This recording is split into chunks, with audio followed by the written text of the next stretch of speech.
നമസ്കാരം, ചർച്ച അപ്ഡേറ്റ്സിലേക്ക് സ്വാഗതം. യുക്രൈനിയൻ കുട്ടികളുമായി ലിയോ 14 പാപ്പ കൂടിക്കാഴ്ച നടത്തി.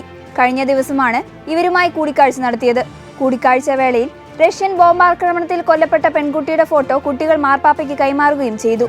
2024 മെയ് 25-ന് കാർക്കീവിലെ സൂപ്പർമാർക്കറ്റിൽ റഷ്യൻ ബോംബാക്രമണത്തിൽ കൊല്ലപ്പെട്ട 12 വയസ്സുകാരിയായ മരിയയുടെ ഫോട്ടോയാണ് കുട്ടികൾ ലിയോ പാപ്പയ്ക്ക് കൊടുത്തത്. ഏറ്റവും വേദനാജനകമായ നിമിഷമായി ഇതിനെ മാധ്യമങ്ങൾ റിപ്പോർട്ട് ചെയ്തു. ആഗോള കത്തോലിക്ക സഭയുടെ പരമാധ്യക്ഷൻ ലിയോ 14 പാപ്പ പൗരോഹിത്യം സ്വീകരിച്ചിട്ട് 43 വർഷം പൂർത്തിയായി.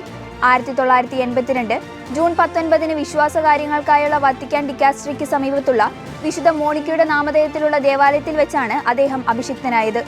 27-ാം വയസ്സിലാണ് അദ്ദേഹം പുരോഹിതനായത്. അഗസ്റ്റീനിയൻ സമൂഹത്തിൽ ചേർന്ന് അദ്ദേഹം 1981-ൽ തന്റെ നിത്യവ്രത വാഗ്ദാനം നടത്തിയിരുന്നു. 1982-ൽ റോമിൽ വെച്ച് അദ്ദേഹം തിരുപ്പട്ടം സ്വീകരിച്ചു. ഓസ്ട്രേലിയയിലെ രണ്ടാമത്തെ വലിയ അതിരൂപതയായ ബ്രിസ്ബെയിൻ അതിരൂപതയുടെ പുതിയ ആർച്ച് ബിഷപ്പായി ബിഷപ്പ് ഷെയ്ൻ മാക്കിൻലോയെ ലിയോ 14 പാപ്പ നിയമിച്ചു. 13 വർഷത്തെ സേവനത്തിനു ശേഷം വിരമിക്കുന്ന ആർച്ച് ബിഷപ്പ് മാർക്ക് കോൾറിഡ്ജിന് പിൻഗാമിയായാണ് അദ്ദേഹം സ്ഥാനമേൽക്കുന്നത്. സെപ്റ്റംബർ 11-ന് സെന്റ് സ്റ്റീഫൻ കത്തീഡ്രലിൽ വെച്ചായിരിക്കും സ്ഥാനാരോഹണ ചടങ്ങുകൾ നടക്കുക. ദി ചോസൻ പ്രത്യേക പ്രദർശനം വത്തിക്കാനിൽ.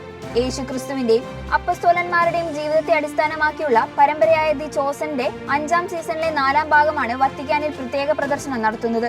ജൂൺ 23-ന് പ്രാദേശിക സമയം രാവിലെ 11:30-നാണ് പ്രദർശനം നടക്കുന്നതെന്ന് ഹോളി സീ പ്രസ് ഓഫീസ് അറിയിച്ചു. പ്രദർശനത്തിൽ ചോസനിലെ എല്ലാ അഭിനേതാക്കളും പങ്കെടുക്കും. പൗരോഹിത്യ സ്വീകരണത്തിന്റെ 43ാം വാർഷിക ദിനത്തിൽ ലിയോ 14 പാപ്പ വത്തിക്കാൻ റേഡിയോയുടെ ഷോർട്ട് ഓഫ് ട്രാൻസ്മിഷൻ കേന്ദ്രം സന്ദർശിച്ചു.